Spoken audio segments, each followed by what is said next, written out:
Hey, Damo here. Following on from last week's video about the guitar recording setup we had in here, I thought I would continue. Now I've tidied up the room a bit, we can actually get to it, to talk through the drum mic setup, which is obviously a little bit more involved. I'm conscious that there is quite a lot that I could ramble on about. Recording a drum kit in a small room and trying to get, a powerful, clean sound is an interesting and big topic. But for today, I will just walk through the microphones and talk a little bit about the pros and cons that I've found with the setup that I've used. All in all, it's worked really well, and I'm very pleased with the way the recordings are sounding. It's worked well, but in comparison to previous recording setups that I've used over the last few years, where, for example, recorded at Brighton Electric a fair amount, and they have a lovely big spacious atmospheric live room, and you can put mics at the back of the room and get this big lush sound that you can mix in. Obviously in here I'm almost at the other end of the spectrum, where I've created a very dead room, and you have to sort of crowbar in a lot of that ambience, and probably use a little bit more plug-in type effect for some of that. Although there are some things I've done that have actually, I think, worked really well. One you've already maybe seen, which was the mono live room. I don't know if you saw that video. Maybe if I can work out how to do it, I'll put a link to it somewhere. If you haven't seen it, where I put the microphone in all kinds of positions in here to see if I could get a good sound there. So that's one, and I'll mention some others as I walk through the kit. But yeah, obviously this is a small room. It has no control room. I've been in here working on my own, which in some ways is an absolute luxury.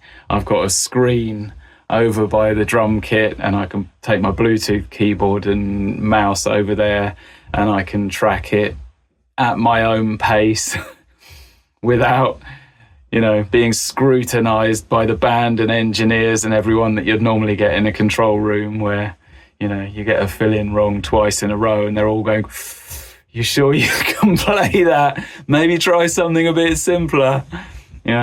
People love Dave Grohl because he plays simple beats. And you're like, "No, I'm going to get this, Phil." Anyway, sorry. In here, I've been able to just do it at my own pace. Also, I had the kit set up with the mics on it a couple of weeks in advance of when I recorded it, which is another massive luxury, because I could practice with the exact kit set up, the exact microphone placements and everything, and totally be used to how that is. Get the monitoring set up. So I've had a really nice setup where I've literally got a mix of the drums coming back into my headphones, which, with the best will in the world, if you're going into a studio for just a couple of days and you're trying to get 4 or 5 tracks done, it's going to take 4 hours to set up and all this, that and the other. Rarely do you have the time to get the perfect monitoring setup, and it makes a huge difference. I'll probably do some videos in the future talking more deeply about sort of how to prepare and how to get the best out of recording sessions, because I've had some good ones and some bad ones, and probably have a few things to say, but not today.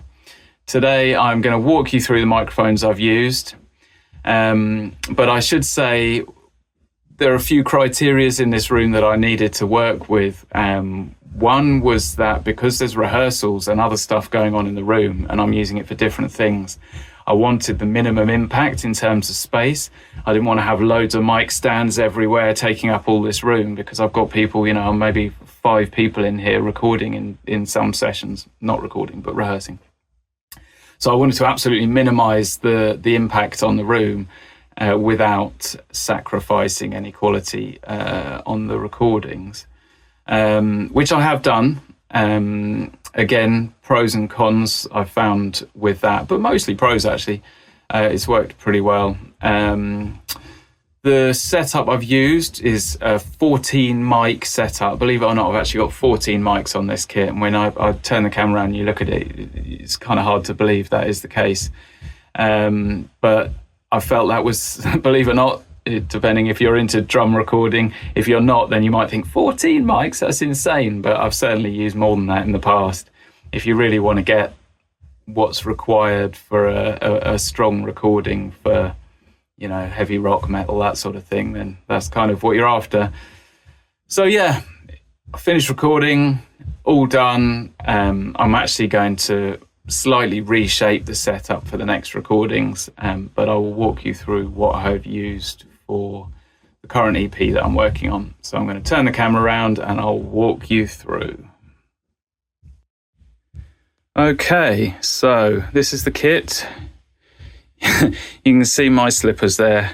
I'm a bit of an old fart. I quite like drumming in slippers given the chance. But you can see, I mean, it doesn't look like there's that much on there. But yep, there is.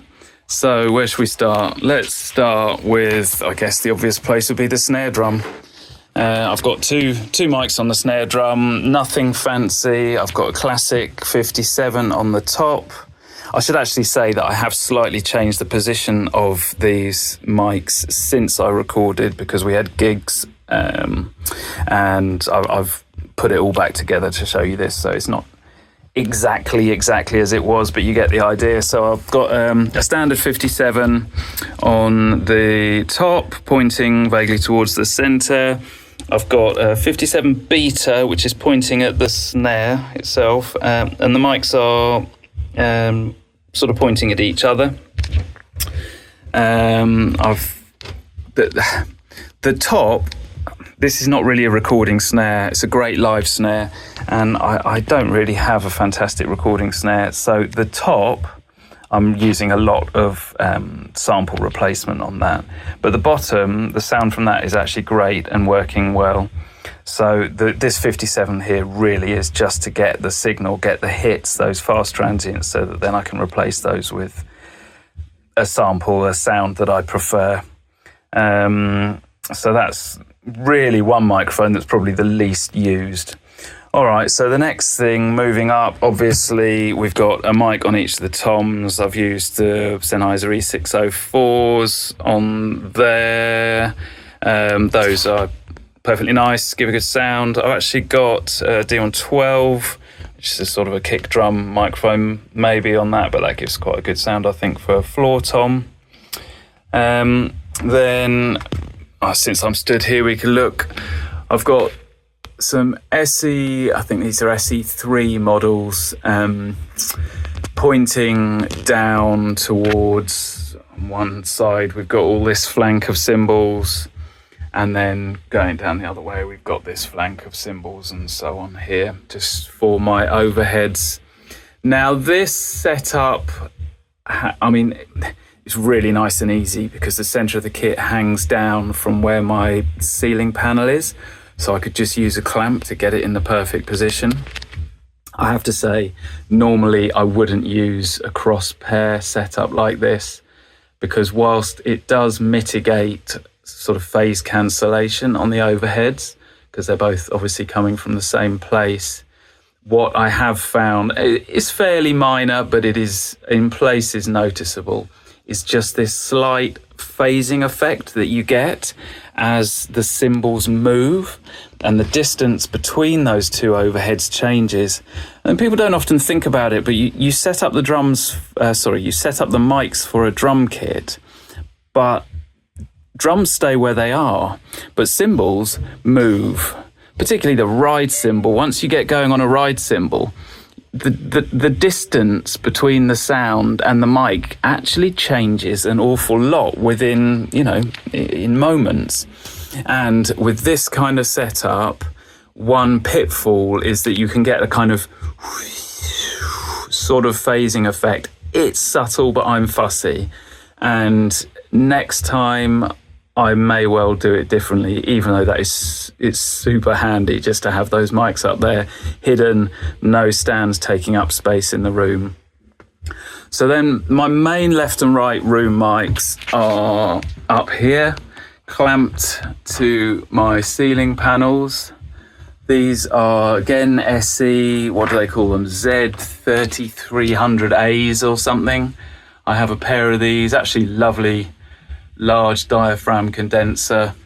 And those are actually, you can't tell on this, I shouldn't think, but slightly spaced differently because the drum kit is not in the center of the room. So I've sort of forced a stereo match to those.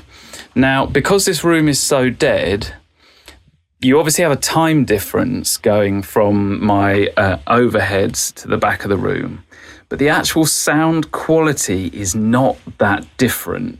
And compared to like the big rooms I mentioned earlier, in here there isn't that much of a difference in the sound between them. However, you do get that time difference and it does just add a bit of extra ambience into it. So then, I don't know if I mentioned in my video what the winner was. The winner of the mono mic placement was inside this cupboard. So in here I have, if you saw that video, the Audio Technica boundary mic that's just been sat in there with the door ajar, which just gives that lovely, slightly aggressive sound, which is my mono mic. So where does that lead us? I guess we can go down to the bass drum. The bass drum, I have two microphones. One inside here, ooh, what can you see? Can you see anything? Is actually an SE. I do like SE microphones, you'll get that. They're super great value for money. That is one of the newer BL8, I think that's what it's called, mics. It's another boundary mic. It's set to the modern, it has settings on it, it's set to the modern kick sound, which just gives that really nice punchy hit. It's actually really great cracking sound that I've got from that. The tissue paper, I realised at a certain point when I was practicing that the mic lead was actually tapping on here as I was playing. I'm glad I noticed it. And I put a bit of tissue just to silence that off. And in the few weeks since I've been doing it, it's actually, you know, this is the rear head, and it's actually torn through the tissue. That's how much this moves when you're playing. You don't really realise it, but it's actually torn through a tissue, and I've folded it back over. Anyway, the other mic I've got on here, just for the outside, is my gorgeous SE, another SE microphone, my SE Titan. And this is fantastic for transients, gets lots of the low. I haven't really felt like I needed to have one of those sub mics on here because you can get just everything off the back here. It's just slightly off center, just pointing in there, and that's got just a big lovely low sound.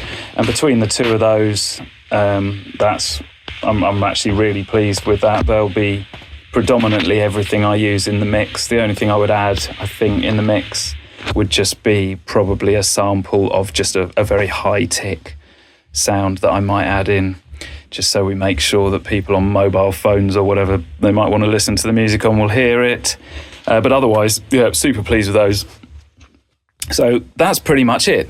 The only thing, and this probably for some people might be the most controversial, but I have to say it's worked really, really well, is I created another stereo pair of microphones, which are actually AKG, oh God, what are they called? 3000s or something. People love to hate these microphones, but I picked up a pair of them for just over 100 quid, and they're super clean and clear sounding, and I think it's an absolute bargain for what they are.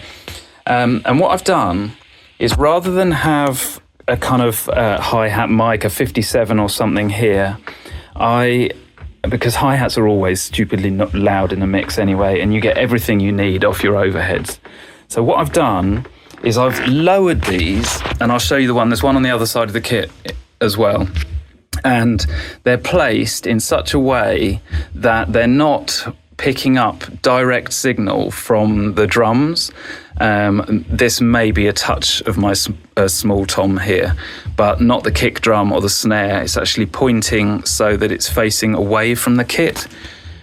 it's just pointing backwards towards the splash, the hi-hat and these, just to really get a bit more of an ambience, a bit more of the room coming across here. And that actually just gives a little bit of extra reverb in sections where I'm playing hi-hat and snare. There's just a bit more ambience to it. And likewise across here, rather than have an overhead mic that needs another stand, I've just used one of the existing stands with a clamp and put another one the other side of this. And again, the way I've angled it, it doesn't pick up the floor tom or the bass drum here. It's pointing slightly away from the kit and picking up the ambience of the ride, my china, my trash. And together they just give me another stereo pair that I can use and also can use to bring out the sounds of any of those particular cymbals. And like I say, because this room's so dead, I needed to do everything I could to get extra ambience. So the only thing I was worried about before they set it up, because I had the idea and I thought, well, okay, this is going to be a phase cancellation nightmare. But I set it up and slightly adjusted it. And actually across all of these microphones, I've really actually only had to switch the phase on 3 of them. Obviously, the snare top and bottom are opposite, and the mono room and one of the room mics are off. And otherwise, I've actually managed to get everything, so it's pretty nicely in phase. And I think that is it. That's all the 14 mics. And all of them, the cables are one way or another sort of slightly tucked away and kind of end up going back round here again into my Focusrites, and then ADAT across into that and into the desk. And yeah, so it's not switched on now, but you can see had a screen there. I've got my little mini mixer so I can control my monitoring. That was just a really nice leisurely setup. I've never had anything like it, to be honest. So yeah, got it done pretty efficiently.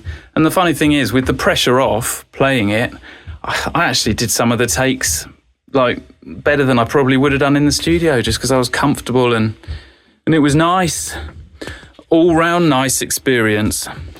And I think the sound's okay. But yeah, the things I change, I mean, I might use slightly different mics in the future. And I think my biggest gripe was just this effect that I had got from the cymbals. I knew it was a possibility, but there we go. If I'd split them across, I'd have needed to have separate stands, which would have taken up space. And I don't know, just it was easy and it's worked all right. Anyway, there we go. All right, so that gives you a bit of an idea. Hopefully that wasn't too much of a ramble. Is what it is. There'll be proof from the pudding in due course when I get around to mixing them. I might just at the end of the video put a little example, very early example of what it's sounding like, but I haven't actually mixed any of it properly. I've just been playing, basically preparing to give stuff to other band members as they're essentially what would normally be scratch tracks. Yeah, there you go. That's my drum kit. That's my drum setup in the room. Pretty pleased with it, all in all. If you have any thoughts, if you think I've done anything that's criminal, then let me know in the comments. If you like this sort of content, give me a subscribe. I need them subscribers. Otherwise, till the next time, see ya.